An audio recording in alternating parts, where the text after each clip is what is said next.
Hello, my name is Justin Bright, and welcome to Kerbal Space Program version 1.3, in which I am attempting to make Kerbals a multiplanetary species. But here we are on the surface of Duna with the first piece of hardware that we will be using to make our colonization. So let's go ahead and we are going to, first things first, where is it? I want to make sure that this thing has the antenna extended. I have stuff directly below the, okay, I'm going to start the reactor just in case, and then I will extend these radiators once this thing is not firing rocket plumes all around it. But I saved my game. This thing should be active and alive in theory. So let's go ahead, decouple this node. And we are headed off to this way, to these flags. And we are off. Ooh, please be careful. Okay, so we are pointing ourselves in this direction. And away we go at high velocity. We will come back and deal with the water extractor in a moment, but I would like to first drop this thing off at the landing site, or not the landing site. This is not where they're going to land. This is where the this is where our module is headed, basically. So we're going to be landing once again by the Geo Rover, which is off this way, I believe, 43 kilometers. So I do have one more of those drives ahead of me. Very exciting. But I do want to land near the Geo Rover, and then we will be going ahead and driving it back to this location. And that is where they're going to find all these lovely supplies. I want to be navigating to the poles. Point at my target. There we go. My velocity vector's in the right direction anyways. That's pretty nice. But yeah, we need to keep our velocity relatively slow so that aerodynamic forces don't just rip us apart.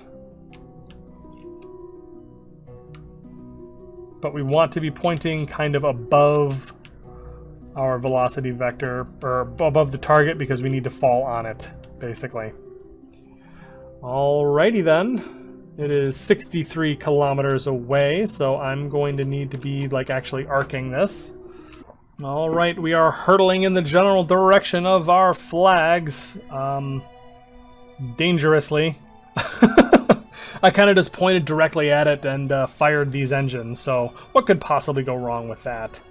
Alright, looks like without the big payload on it, this thing is actually fairly nimble, which is a very good thing, because we are able to do exactly what we are doing now and kind of whipping around inside the atmosphere to get exactly where we want to be.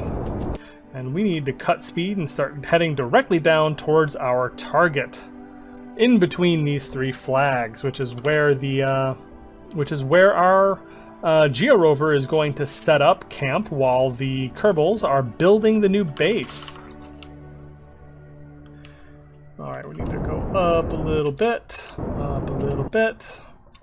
because we are looking for somewhere in between these three. It's not super important exactly where we go,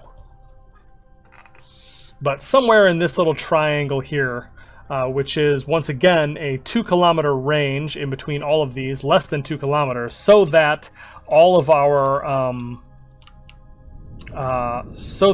stuff can do local logistics to transfer between each other. With a supply rover that we will be building. And that has no real benefits over using planetary logistics from what I can tell, but it seems...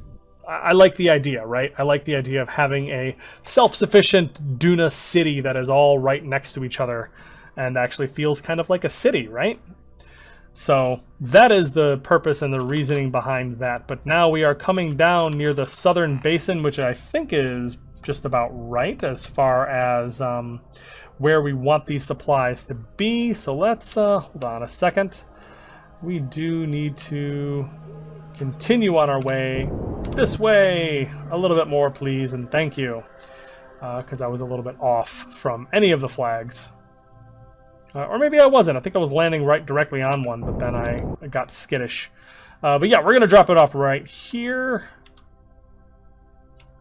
Very carefully. Not so carefully. I can't pretend this is careful in any by any stretch of the imagination. But this is a nimble ship and I enjoy it. Okay, so we are getting pretty close. As we get very close in, just put this right on the ground, then decouple. Then we are off. We have left our supplies on the ground and up we go with ridiculous thrust to weight ratios. Yeah, we can basically just fly straight up and then up to about 100 kilometers. And it just doesn't matter because of the ridiculous power of these engines. And once we get up there, we are going to get ourselves into a roughly polar trajectory. So that's what we want. We want to actually meet this. All right, so we are just reaching our way up and in a general sense towards this orbit here, which is pretty high, which is not, I mean, like I said, that's not ideal, but you know, whatever. It's not that important. But yeah, we would just want to get into a place that we can intercept. And as we get further away, we can go ahead and extend our antennas. Beautiful. So now we have our communications back on once again. And we leave Duna's surface and head back into orbit as our tug, this lander, the Candle Crane. So we have discovered some things. We have made some learnings in this particular trip, and that is when this thing is laden with a payload, it is very difficult for it to steer inside the atmosphere. So I need to be very careful about what my entry trajectory is going to be. Whoops. Shoom, flip around, burn. There we go. But otherwise, this thing just uses space magic to the utmost, and it's wonderful and fantastic. Yeah, so we can just leave this here.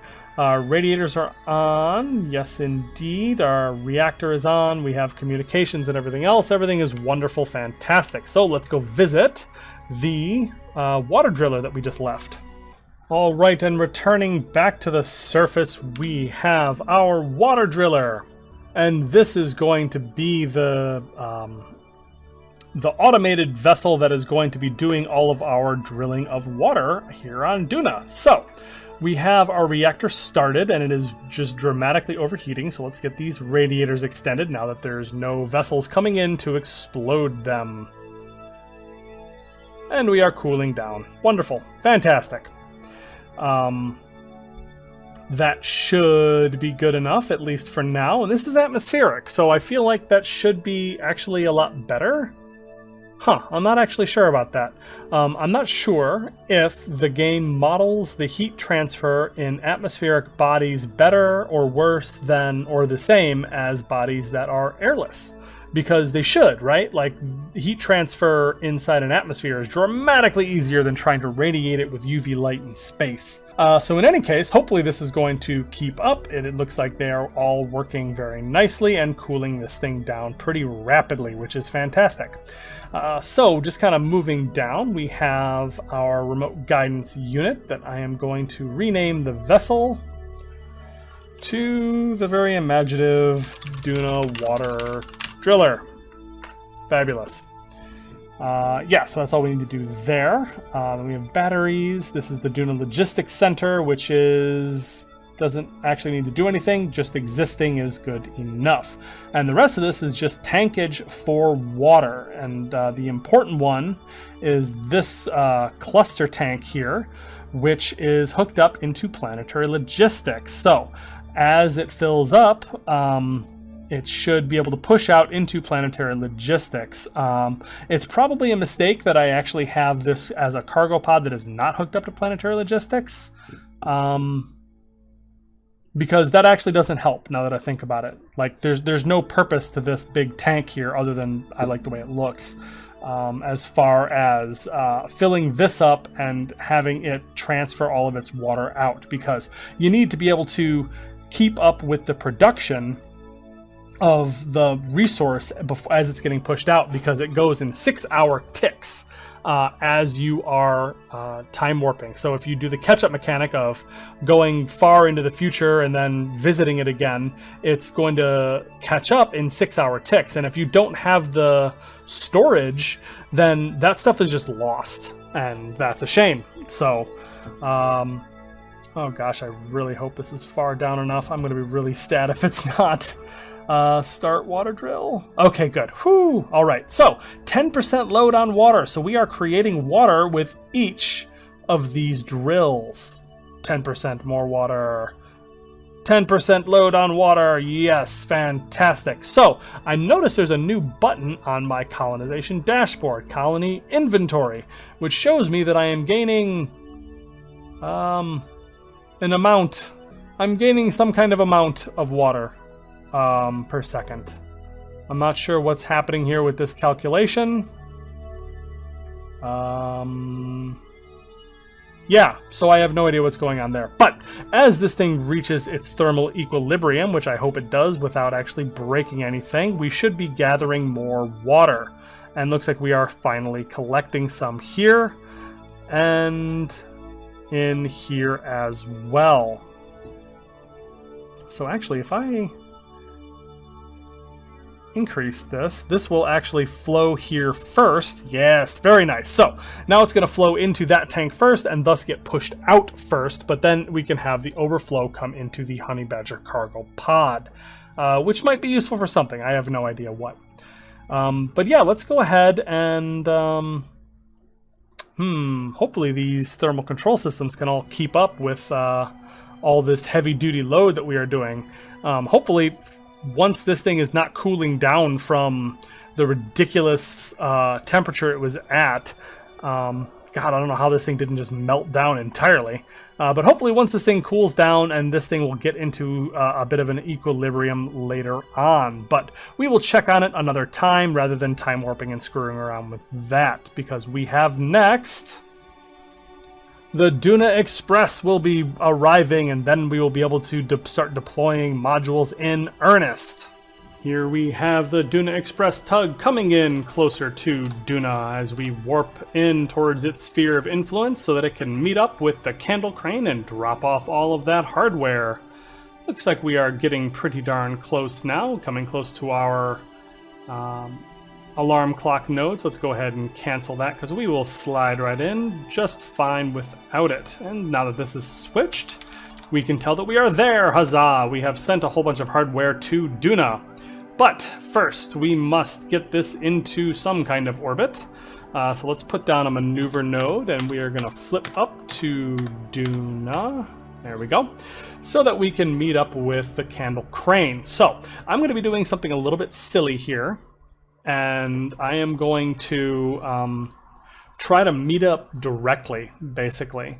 So I'm putting this maneuver node so that, whoops, what the heck is going on? So that we are actually going to just cross this orbit, because I basically use the candle crane, use the engine on the candle crane to line this up.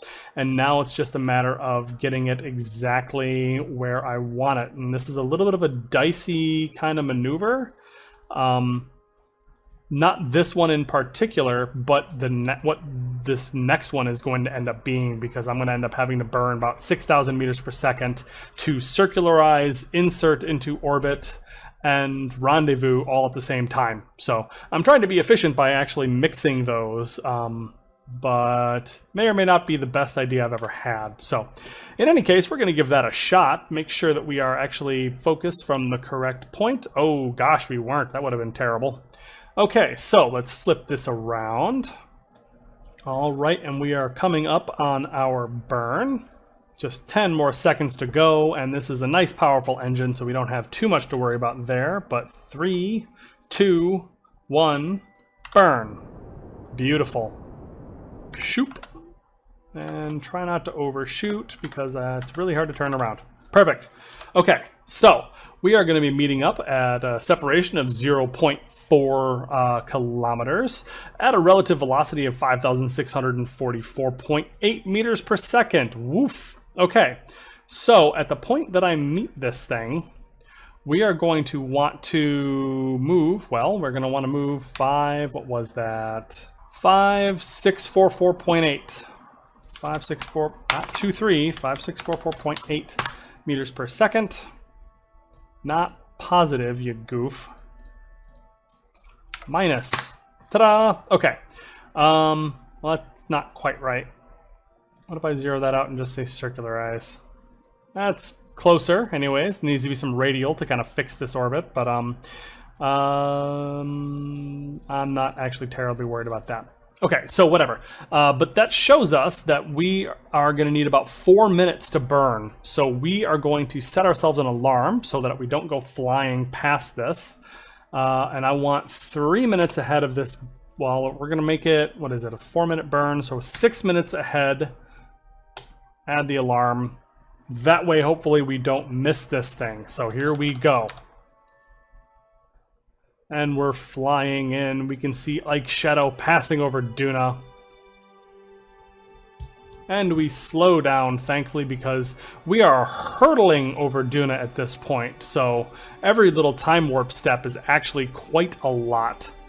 Okay, so we can delete this node, because we still have a moment. So let's go ahead and just keep a very close eye on BetterBurnTime, which I just love to death. I know I've mentioned before.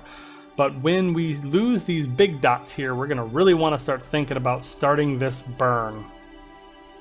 Because if we miss this, we are way out of position and it becomes incredibly difficult to actually make this. Flying over the poles. Okay, so let's go ahead and start moving into position. One big step. 3, 2, 1, burn! And we can start burning now, it's fine. Because we're not really super worried about making this burn exactly, because we are going to end up needing to adjust this as we get closer to make sure that we actually, you know, hit the candle crane. Or, gosh, I hope we don't hit the candle crane, but we need to get closer to it. And yeah, you'll notice that this actually, well, I probably could have just done that, but this actually comes very close to pointing exactly at target retrograde. So, we are going to spend the next 3.5 minutes burning target retrograde. All right, here comes the candle crane. Here, flip over to target retrograde, exactly, because now we're just flying straight by it, so we can do actual regular rendezvous, and we are stopped. That is pretty darn good, if I do say so myself. So that gets us 4.3 kilometers away, which is really not so bad considering the ridiculous trajectory we were on a minute ago. Alright, so now we have killed our relative velocity, so now it's just a matter of getting a little bit closer. Alright, and this tells us that we are getting a little bit closer. So, if we adjust our trajectory just slightly, that gives us a 0.0 kilometer separation in 4.5 minutes, so I can wait for that even though we're only going 15 meters per second. That's actually a little bit closer to, you know, something slightly less ridiculous than what we have been doing in the past. So, we are on our way.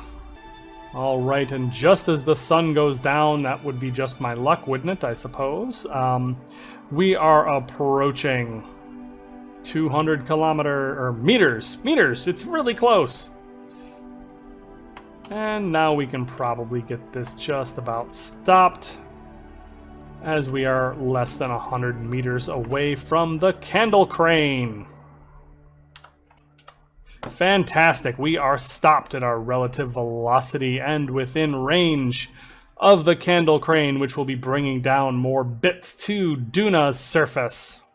Alright, and as the sun rises above, now we can actually get started with our operations. Rotating around wildly, let's just point this anti-target, and I'm pretty sure I've got enough clearance. Hold on, I'm not sure if I have enough clearance and not smack this thing. It's been drifting very slowly closer to me as I've been as I time warped around to the day side of the planet. There we go, we're just fine. little bit intimidating, but that should be all right. Just don't fire that engine at the other one, or else it'll explode badly. But let's save our game. All right, so now that we are in the candle crane... Right, I was confused about my own operations for a second there. Let's move the candle crane a little bit away, because this is not how this thing works. Oh, geez. Okay, we're fine. Everything's fine. But let's just slide a little bit away, and then we are going to kill our relative velocity once again. Here we go. And now let's see if there's one that's not dangerous that I can put down. What do we want to bring down first? Scorpion Constructor's a good candidate. The Red Sands Refinery, Refueling Station. I didn't actually think about this as far as... Oh, no, I did think about which ones should go where, but I did it in reverse order. So this up here is something that should go first, not the stuff that I stapled onto the back. That didn't even occur to me. Although, to be fair, it's not actually super important what order things go down in. I am actually going to need to bring down everything eventually. So I guess we're just going to try one of these and see what happens. I guess having one of the less critical pieces, or at least one of the less critical pieces at first, is probably a good thing, question mark. But I guess we're going to see. So we're going to save the game just one more time. And now we are going to try to decouple. Just undock this thing right here. I want to... Do I not have... I do not have Easy Vessel Switch installed, and that's bugging me. Alright, so we are in the DIY thinger, which has its own RCS for exactly this purpose. And it pushes itself off and away. Now let's go ahead and kill velocity relative to this target here. Beautiful. This thing handles nicely. I'm pretty happy about that. I love the SpaceY RCS blocks. So we got that cut off. And this thing is just going to hold steady. Meanwhile, Candle Crane starts to do its thing. Set this docking port as target. Control from here. And now it's just a matter of docking up to this bit. And kerchunk, there we go. Easy peasy, eventually. But yeah, so now we actually have a couple of things which are... Oops, I need to correct myself before I wreck myself here. There we go. Get this pushed a little bit away. So now a couple things. So first of all, this tank of ore is actually for my lovely rest of the candle crane, so I can actually move out of this and into everything else. Transfer. There we go. Because we are going to drop this ore tank as we get into a closer position over Duna. Because this is just fuel. So you'll notice that this is just fuel and thruster block and support module for everything up here. Then we're going to drop this off once we get down into orbit. So we are going to increase the priority on this pretty high so that it, pretty high I said, so that it goes first.